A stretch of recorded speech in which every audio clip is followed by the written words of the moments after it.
ሕይወት ከሁሉ በላይ የምትወደውን ነገር በአንድ ቅጽበት ልትነጥቃት ትችላለች። በአንድ የፈላ ጠብታ እኔ ማመን እስከማልችለው ደረጃ ደርሼ ነበር። የምር የምግብ ዘይት፣ ያ ቀላል ዕለት ተዕለት የምንጠቀመው ዘይት፣ ልጄ፣ የኔ ብርሃን፣ የኔ ውድ ብላቴና በዚያ ቀን ከእጄ የተወሰደ። ይህ ታሪክ ለእናንተ ማስጠንቀቂያ እንዲሆን ነው።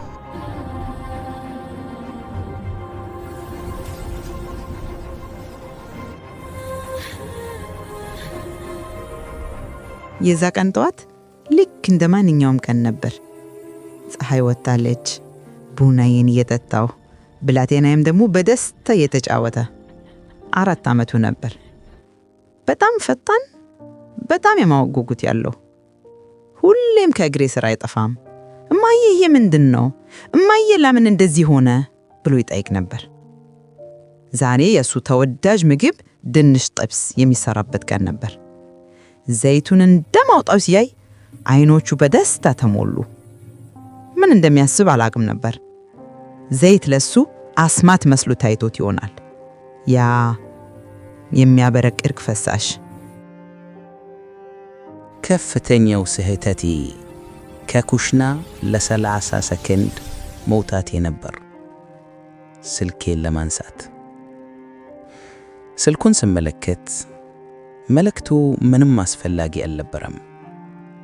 ግን ያ 30 ሰከንድ የኔ ሕይወት መለወጫ ሆነ። ዘይቱ መፍላት ጀምሮ ነበር። ያ የሚፏጭ ድምፅ፣ የሚቀጥለው ጩኸት ነበር። እኔ በፍጥነት ተመልሼ ጮህኩ። ሕፃኑ በመሬት ላይ ተዘርግቶ ነበር። እሳት አልነበረም፣ ጥይት አልነበረም፣ ዘይት ነበር። እንዴት ሊሆን ይችላል? ሕፃኑ የድስቱን እጀታ እንደጎተተው ገባኝ። ዘይቱ ሙሉ በሙሉ በላዩ ላይ ፈሰሰ።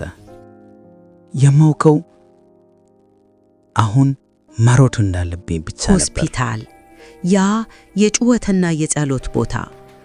ዶክተሮች ሲመጡና ሲሄዱ፣ እኔ ግን በዝምታ ተቀመጥኩኝ። ከራሴ ጋር እጨቃጨቅ ነበር። ለምን ድስቱን ወደ መሃል አልገፋሁም? ለምን ስልኩን አነሳሁ? ለምን? 2 ቀናት፣ 2 ረጅም ቀናት በዚያ ክፍል ውስጥ ከዶክተሮቹ ጋር ታገለን። አካሉ 80% ተቃጥሏል ብለው ነገሩኝ። በ3ኛው ቀን ዶክተሩ ወጣ። ፊቱ ሁሉንም ነገር ይናገራል። ልጁ ትንፋሹን አቋረጠ።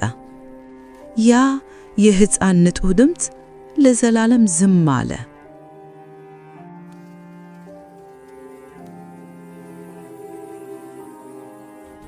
አሁን 6 ወራት አልፈዋል። የኔ ኩሽና የኔ መቃብር ሆኗል። ለምን ይህን እላችኋለሁ? የምግብ ዘይት መሳሪያ አይደለም፣ ግን ልክ እንደሱ አደገኛ ነው።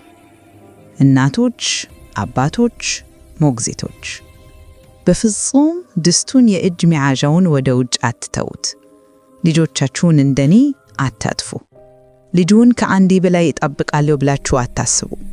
እሳት ከሚነድበት 30 እጥፍ በፍጥነት ይከሰታል። ያ 30 ሰከንድ የኔ ዘላለማዊ ጸጸት ነው። ያ 30 ሰከንድ የልጄን ሕይወት ወሰደ። እባካችሁ የኔ ስህተት የእናንተ ትምህርት ይሁን። ልጆቻችሁን ጠብቁልኝ። ልጄ አሁን ከኔ ጋር የለም፣ ግን ፍቅሩ፣ የሱ የማወቅ ጉጉት ሁሌም አስታውሰኛለሁ። ይህንን ቪዲዮ ከወዳጆቹ ጋር አካፍሉ። አንድ ሕይወት ብናተርፍ ይህ ታሪክ ዋጋ ይኖረዋል። አስተያየታችሁን ጻፉ። ስለ ልጅ ደህንነት ያላችሁን ሐሳብ አካፍሉኝ። አመሰግናለሁ። እባክዎን ይጠንቀቁ።